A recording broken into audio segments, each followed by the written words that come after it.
Good evening বন্ধুরা। আজ হলো 31 মে রবিবার। আজকের বরাক উপত্যকা তথা আসামের শ্রীভূমি, শিলচর, হাইলাকান্দি এবং ভারতের বিভিন্ন প্রান্তের আজকের সন্ধ্যার বিশেষ বিশেষ খবরগুলি হল: জুবাইরের নামে মুর্দাবাদ দবনি শিলচর কংগ্রেস কার্যালয়ে, কাছাড়ে প্রবেশ না করতে হুঁশিয়ারি।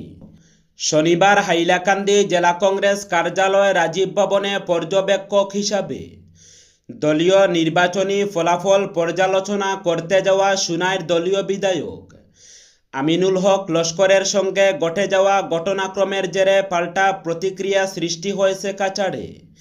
এদিন বিকেলে হাইলাকান্দি থেকে শিলচরে ফিরে জেলা কংগ্রেস কার্যালয় ইন্দিরা ভবনে সংবাদ মাধ্যমের সঙ্গে কথা বলার সময় আমিনুল ঘটনার পেছনে আলগাপুর কাটলিছড়া আসনের বিধায়ক জুবাইর এনাম মজুমদারের হাত থাকার সম্ভাবনা উড়িয়ে দেননি।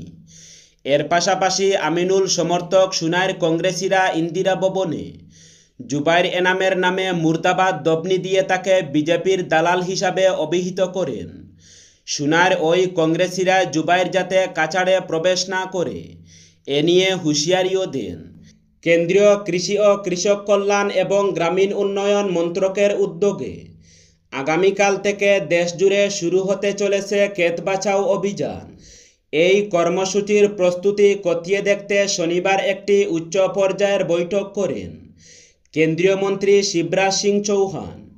বৈঠকে তিনি জানান, এই অভিযানের মূল লক্ষ্য হবে সারের সুষম ও যুক্তিযুক্ত ব্যবহার, আবহাওয়ার চ্যালেঞ্জের মুখে কৃষকদের সময়োপযোগী পরামর্শ প্রদান, পঞ্চায়েত স্তরে সক্রিয় অংশগ্রহণ এবং সরকারি প্রকল্পগুলির সুবিধা সরাসরি গ্রাম পর্যন্ত পৌঁছে দেওয়া। বৈঠকে চৌহান সবচেয়ে গুরুত্বপূর্ণ বিষয় হিসাবে উল্লেখ করেন রাসায়নিক সারের, বিশেষ করে অনিয়ন্ত্রিত ও ভারসাম্যহীন ব্যবহার কমানোই হবে এই অভিযানের প্রধান উদ্দেশ্য। কৃষকদের মাটির পরীক্ষা, সয়েল টেস্ট ভিত্তিক সুষম ও সঠিক পরিমাণে সার ব্যবহারের বিষয়ে সচেতন করা হবে। এর পাশাপাশি সবুজ সার, জৈব ও জৈব পণ্যের ব্যবহার বৃদ্ধি এবং সমন্বিত পুষ্টি ব্যবস্থাপনার প্রদর্শনী আয়োজনের লক্ষ্যমাত্রা নেওয়া হয়েছে। কাল থেকে শুরু হচ্ছে নতুন মাস, আর এই নতুন মাস থেকেই একাধিক ক্ষেত্রে বদল আসতে চলেছে। জানা গিয়েছে 1 জুন থেকে বদলে যেতে পারে একাধিক আর্থিক নিয়ম। সেই তালিকায় আধার কার্ড থেকে শুরু করে ক্রেডিট কার্ড ও এলপিজি গ্যাসও রয়েছে। আর এই বদলের প্রভাব সরাসরি পড়তে চলেছে মধ্যবিত্তদের পকেটে। 1 জুন এলপিজি সিলিন্ডারের দাম সংশোধন করা হবে। সাধারণত বিশ্বব্যাপী জ্বালানির দাম এবং বাজার পরিস্থিতির উপর ভিত্তি করে প্রতি মাসের শুরুতে গার্হস্থ্য ও বাণিজ্যিক সিলিন্ডারের দর সংশোধন করা হয়। সেক্ষেত্রে এলপিজির দাম বাড়ানো হয় কিনা বা একই থাকে, সেদিকে নজর থাকবে। তবে এখনও আমেরিকা ইরানের পরিস্থিতির উন্নতি হয়নি। বিশ্ববাজারে তেলের দাম বাড়ছে, সেক্ষেত্রে গ্যাসের দামও বাড়ানো হতে পারে বলে খবর। নির্দিষ্ট কিছু ব্যাংকের ব্যবহারকারীদের জন্য ক্রেডিট কার্ডে নতুন নিয়মাবলীও কার্যকর হবে। একাধিক পরিবর্তন হতে পারে কার্ডের নিয়মে। এই পরিবর্তনগুলোর মধ্যে রয়েছে লেনদেন চার্জ এবং লাউঞ্জ ব্যবহারের সুবিধা। গ্রাহকদের নিজেদের ব্যাংক কর্তৃক জারি করা আপডেট অনুযায়ী নিয়ম ও শর্তাবলী যাচাই করে নেওয়ার পরামর্শ দেওয়া হয়েছে। ইউআইডিএআই পোর্টাল বন্ধ হয়ে যেতে পারে জুন মাস থেকেই। তার বদলে নতুন আধার অ্যাপে তথ্য আপডেট করতে পারবেন। ইতিমধ্যেই এই সংক্রান্ত নির্দেশিকা জারি করা হয়েছে। 1 জুন থেকে ইউপিআই লেনদেন সংক্রান্ত নিয়মে বড় পরিবর্তন আসতে চলেছে। ইউপিআই ব্যবহার করে আপনি যাকে টাকা পাঠাবেন, স্ক্রিনে তার ব্যাংকে দেওয়া নামটি দেখতে পাবেন। মনে করা হচ্ছে ইউপিআই জালিয়াতি রোখার জন্যই national payment corporation of India এই পদক্ষেপ করেছে। এই কিউআর কোড স্ক্যান করলে বা মোবাইল নম্বর প্রবেশ করালে আসল ব্যক্তির পরিচয় জানা যাবে। 1 জুন থেকে অনেক ব্যাংকে তাদের এটিএম লেনদেন নীতিতে পরিবর্তন আনতে পারে। অন্য ব্যাংকের এটিএমে বিনামূল্যে লেনদেনের সীমা কমানো হতে পারে। এর ফলে এটিএম থেকে নগদ টাকা তোলা, অ্যাকাউন্টের ব্যালেন্স দেখা এবং মিনি স্টেটমেন্ট সংগ্রহ করা আরও ব্যয়বহুল হয়ে উঠতে পারে। যারা ঘন ঘন নগদ টাকা তুলেন তাদের উপর এর প্রভাব আরও বেশি পড়তে পারে। চিকিৎসার জন্য হাসপাতালে নিয়ে আসার পর পুলিশের নজর এড়িয়ে চম্পট দিল একে যাবজ্জীবন সাজাপ্রাপ্ত বন্দী। শনিবার দুপুরে পশ্চিমবঙ্গের বালুরঘাট সুপার স্পেশালিটি হাসপাতালে এই চাঞ্চল্যকর ঘটনাটি ঘটেছে। পলাতক বন্দীর নাম লিটন সরকার, বয়স 38, বাড়ি দক্ষিণ দিনাজপুরের তপন থানার উত্তর শরীফাবাদ এলাকায়। 2012 সালের একটি ধর্ষণ মামলায় দোষী সাব্যস্ত হয়ে সে বালুরঘাট কেন্দ্রীয় সংশোধনাগারে সাজা কাটছিল।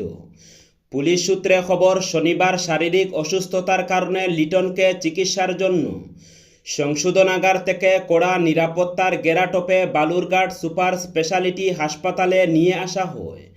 সেই সুযোগ বুঝে হাসপাতালের চত্বর থেকেই পুলিশকে ধোঁকা দিয়ে সে পালিয়ে যায়। বিষয়টি নজরে আসতেই সংশোধনাগার ও পুলিশ প্রশাসনের অন্দরে ব্যাপক শোরগোল পড়ে যায়। রাজ্যের বিদ্যুৎ বিতরণ কোম্পানি এপিডিসিএল মুখ্যমন্ত্রীর ত্রাণ তহবিলে 10 কোটি টাকার অনুদান দেওয়ায় তীব্র প্রতিক্রিয়া ব্যক্ত করে অল আসাম ইলেকট্রিসিটি কনজিউমার্স অ্যাসোসিয়েশনের অসম রাজ্য কমিটি। সংগঠনের পক্ষ থেকে শনিবার এক প্রেস বার্তায় বলা হয়, অতিরিক্ত বিদ্যুৎ মাশুল সংগ্রহের পরিবর্তে জনসাধারণকে কিছুটা ছাড় দেওয়ার দাবি উত্থাপিত হলেই এপিডিসিএল লোকসানের ফিরিস্তি গাইতে শুরু করে। তাহলে মুখ্যমন্ত্রীর ত্রাণ তহবিলে দেওয়ার জন্য 10 কোটি টাকা তারা পেল কোথায়? এতে প্রমাণিত যে এপিডিসিএল অন্যায়ভাবে জনগণের কাছ থেকে অতিরিক্ত মাশুল সংগ্রহ করছে। এপিডিসিএল কোনো বাণিজ্যিক সংস্থা নয়, জনগণের টাকায় গড়ে ওঠা একটি পরিষেবা প্রদানকারী প্রতিষ্ঠান। মুনাফা লাভের লক্ষ্যে এপিডিসিএল বিদ্যুৎ মাশুল বৃদ্ধি করতে পারে না। রাজ্যের জনগণ দীর্ঘদিন থেকে বিদ্যুতের মাশুল হ্রাসের দাবি জানিয়ে আসছেন। দেশের অন্যান্য রাজ্যের মতো অসমেও অন্তত 100 ইউনিট পর্যন্ত বিদ্যুৎ বিনামূল্যে প্রদানের দাবি দীর্ঘদিনের। অথচ জনগণকে রেহাই দেওয়ার পরিবর্তে 10 কোটি টাকা মুখ্যমন্ত্রীর ত্রাণ তহবিলে প্রদান করা তুষামুদ ছাড়া আর কিছু নয়। অন্যদিকে অসমে সরকারি উদ্যোগে বিদ্যুৎ উৎপাদন বৃদ্ধির নতুন প্রকল্প গড়ে না তুলে বিদ্যুৎ উৎপাদন কোম্পানির এই অনুদান প্রদান অত্যন্ত আশ্চর্যজনক। অত্যাবশ্যকীয় জিনিসপত্রের অস্বাভাবিক মূল্যবৃদ্ধিতে জনগণের যখন নাভিশ্বাস উঠেছে, তখন মাসে ন্যূনতম 100 ইউনিট পর্যন্ত বিদ্যুৎ বিনামূল্যে প্রদান করতে ইলেকট্রিসিটি কনজিউমার্স অ্যাসোসিয়েশন জোরালো দাবি জানিয়েছে।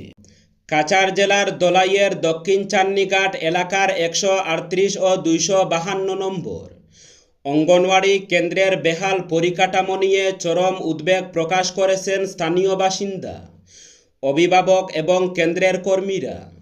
একই ভবনে দুটি অঙ্গনওয়াড়ি কেন্দ্র পরিচালিত হলেও দীর্ঘদিন ধরে ভবনটির কোনো সংস্কার বা মেরামতের উদ্যোগ নেওয়া হয়নি বলে অভিযোগ উঠেছে। স্থানীয় সূত্রে জানা গেছে, প্রায় 2 বছর আগে সংঘটিত প্রবল শিলাবৃষ্টিতে কেন্দ্রটির চাল ব্যাপকভাবে ক্ষতিগ্রস্ত হয়। এরপর থেকে ভবনের বেশ কিছু অংশ চাউনিহীন অবস্থায় পড়ে রয়েছে, ফলে শিশুদের পাঠদান কার্যক্রম মারাত্মকভাবে ব্যাহত হচ্ছে। বিশেষ করে বর্ষা মরশুমে শ্রেণীকক্ষের অবস্থান আরও শোচনীয় হয়ে ওঠে, যার কারণে শিশুদের নিরাপত্তা ও শিক্ষার পরিবেশ নিয়ে উদ্বেগ বাড়ছে।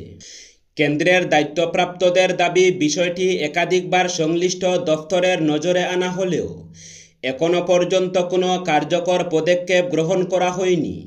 এতে ক্ষোভ প্রকাশ করেছেন এলাকার বাসিন্দা রুমিরানী পাল, জগদীশ দাস সহ সচেতন নাগরিক ও অভিভাবকরা।